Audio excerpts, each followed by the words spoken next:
बाजार में अत्यधिक अस्थिरता के बीच रुपया शुरुआती कारोबार में अमेरिका डॉलर के मुकाबले 4 पैसे टूटकर 81.66 पर आ गया। इस दौरान कच्चे तेल की कीमतों में बढ़ोतरी के कारण रुपए पर दबाव देखा गया।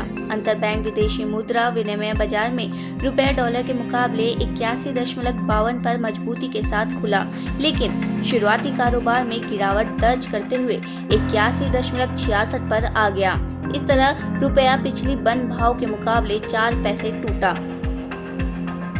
पंजाब के गुरदासपुर में बीएसएफ ने पोस्टर व रिकॉर्डिंग जारी की है। अधिकारियों ने कहा है कि ड्रोन के जरिए तस्करी करने वालों की जानकारी देने वालों को सीमा सुरक्षा बल 1 लाख रुपए का इनाम देगी। बीएसएफ अधिकारियों ने सरहदी गांवों में लगाए गए पोस्टरों पर हेल्पलाइन नंबर भी जारी किया है। अमेरिका में भारतीय मूल छात्र वरुण मनीष की रूममेट ने की हत्या। न्यूयॉर्क पुलिस ने कहा है कि अमेरिका के विश्वविद्यालय में 20 वर्षीय भारतीय अमेरिकी छात्र वरुण मनीष छेड़ा की उसके रूममेट ने हत्या कर दी, जिसे प्रारंभिक हत्या के रूप में गिरफ्तार किया गया है और पूरे मामले की जांच की जा रही है। सैन्य शासित म्यांमार की एक अदालत ने जुलाई में देश में सरकार विरोधी प्रदर्शनों का वीडियो बनाने के आरोप में गिरफ्तार जापानी पत्रकार को 10 साल की जेल की सजा सुनाई है। जापान के एक राजनयिक ने ये जानकारी दी है। जापानी दूतावास के मिशन के उप प्रमुख तेत्सुओ कितादा ने कहा है कि तोरू कुबोता को इलेक्ट्रॉनिक लेन देन कानून का उल्लंघन करने के जुर्म में 7 साल और उकसावे के अपराध में 3 साल की सजा सुनाई है। महाराष्ट्र के नागपुर में बहुजन समाज ने एक विशाल रैली आयोजित की है। वे आरएसएस मुख्यालय को घेरना चाहते थे। पुलिस ने धारा 144 लागू कर दी। कई प्रदर्शनकारियों को हिरासत में ले लिया गया। इसमें आरएसएस ने कहा है कि बहुजन समाज के प्रदर्शनकारियों को लगता है कि आरएसएस और बीजेपी बाबा साहेब आम्बेडकर द्वारा बनाए गए हमारे संविधान को खतरे में डाल रहे हैं। अंबानी परिवार को धमकी देने वाले आरोपी को पुलिस ने गिरफ्तार कर लिया है। बिहार पुलिस की मदद से मुंबई पुलिस ने एक शख्स को गिरफ्तार किया। बीते दिन धमकी दी गई थी। धमकी एच.एन. फाउंडेशन के कॉल सेंटर में कॉल करके दी गई थी। कुछ दिनों पहले भी अंबानी परिवार को इस तरह की धमकी दी गई। उस मामले में मुंबई पुलिस ने दहिसर से एक मानसिक रूप से व्यक्ति को गिरफ्तार किया था। दिल्ली की आबकारी नीति घोटाले मामले में आरोपी विजय नायर को कोर्ट ने 14 दिन की न्यायिक हिरासत में भेज दिया है। राउंड एवेन्यू कोर्ट के स्पेशल जज M.K. नागपाल की कोर्ट ने विजय नायर को 20 अक्टूबर तक के लिए न्यायिक हिरासत में भेजा है। थाईलैंड में भीड़ पर अंधाधुंध फायरिंग, 32 लोगों की मौत। थाईलैंड में भीड़ पर अंधाधुंध फायरिंग की गई है, जिसमें 32 लोगों की मौके पर ही मौत हो गई। ये फायरिंग देश के पूर्वोत्तर प्रांत में चाइल्ड केयर सेंटर में की गई। ये जानकारी समाचार एजेंसी AFP ने दी। घटना से कोहराम मच गया और इलाके में अफरा तफरी जैसा माहौल हो गया। दिल्ली के उच्च न्यायालय के न्यायाधीश दिनेश कुमार शर्मा को पॉपुलर फ्रंट ऑफ इंडिया और उसके संबद्ध संगठनों पर प्रतिबंध में संबंधित UAPA न्यायाधिकरण का प्रमुख बनाया गया।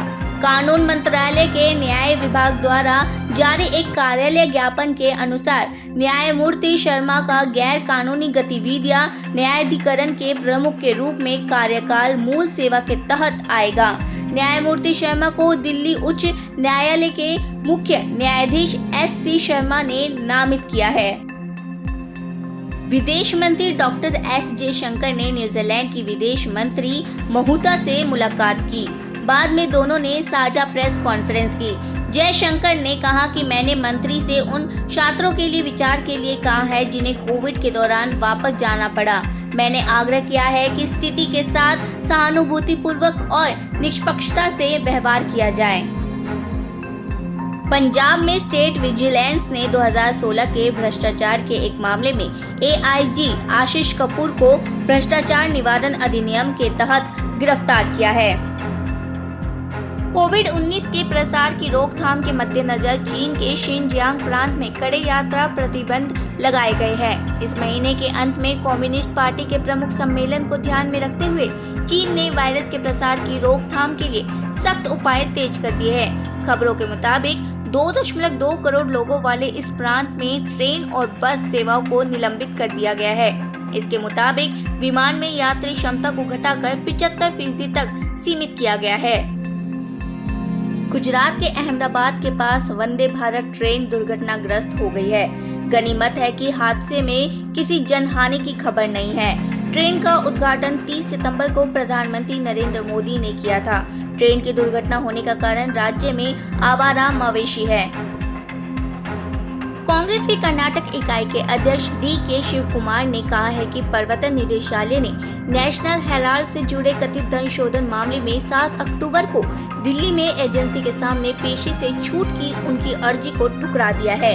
ईडी ने शिवकुमार को एक ताजा संदेश में शुक्रवार को एजेंसी के समक्ष पेश होने को कहा है। जर्मनी की विमान कंपनी यूरोविंग्स को उसके पायलट के हड़ताल पर चले जाने के कारण सैकड़ों उड़ानें रद्द करनी पड़ी। लुफ्थांसा की सहायक कंपनी यूरोविंग्स ने कहा है कि उसकी 500 दैनिक उड़ानों में से लगभग आधी का परिचालन रुक जाएगा, जिससे हजारों यात्री प्रभावित होंगे। कंपनी के मुताबिक पायलट की हड़ताल से न सिर्फ जर्मन हवाई अड्डों पर बल्कि स्टॉकहोम, प्राग और मलोर्का जैसे अन्य क्षेत्रों के हवाई अड्डों पर भी विमान परिचालन बुरी तरह प्रभावित हुआ है। बीजेपी नेता सैयद जफर इस्लाम ने प्रेस कॉन्फ्रेंस कर आम आदमी पार्टी के ऊपर हमला बोला है। उन्होंने कहा है कि केजरीवाल जी के लिए कुछ पंक्तियां मैं कहना चाहता हूँ। अपनी सुविधाओं के लिए हर बार रंग बदल लेता हूँ, वोट के लिए ईमान बदल लेता हूँ। मेरा नाम है केजरीवाल। बिजली बिल को छुपाने के लिए झूठ का चोला पहन लेता हूँ।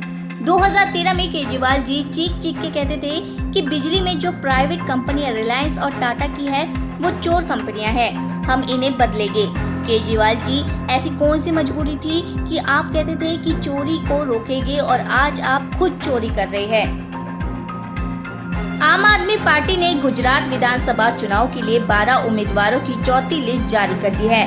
पार्टी अब तक 41 उम्मीदवारों की घोषणा कर चुकी है। प्रतिबंधित संगठन PFI के गिरफ्तार 19 सदस्यों को NIA ने रिमांड अवधि खत्म होने के बाद पटियाला हाउस कोर्ट में पेश किया। कोर्ट ने PFI के 3 सदस्यों की NIA कस्टडी 10 अक्टूबर तक बढ़ाई है और अन्य 16 सदस्यों को न्यायिक हिरासत में भेज दिया है। EPF ग्राहकों को ब्याज का कोई नुकसान नहीं। वित्त मंत्रालय ने कहा है कि EPF ग्राहकों को ब्याज दर का कोई नुकसान नहीं हुआ है। सॉफ्टवेयर को अपग्रेड करने के कारण पिछले वित्त वर्ष के लिए ब्याज जमा करने में देरी हुई है। मंत्रालय ने कहा है कि निपटान चाहने वाले सभी निवर्तमान अंशधारकों और अपनी जमा राशि निकालने वालों को ब्याज सहित भुगतान किया जा रहा है। CBI की विशेष अदालत ने पश्चिम बंगाल स्कूली सेवा आयोग भर्ती घोटाले से जुड़े मामले में गिरफ्तार पश्चिम बंगाल के पूर्व मंत्री पार्थ चटर्जी को न्यायिक हिरासत बुधवार को 19 अक्टूबर तक के लिए बढ़ा दी। इस मामले की जांच CBI कलकत्ता उच्च न्यायालय के आदेश पर कर रही है।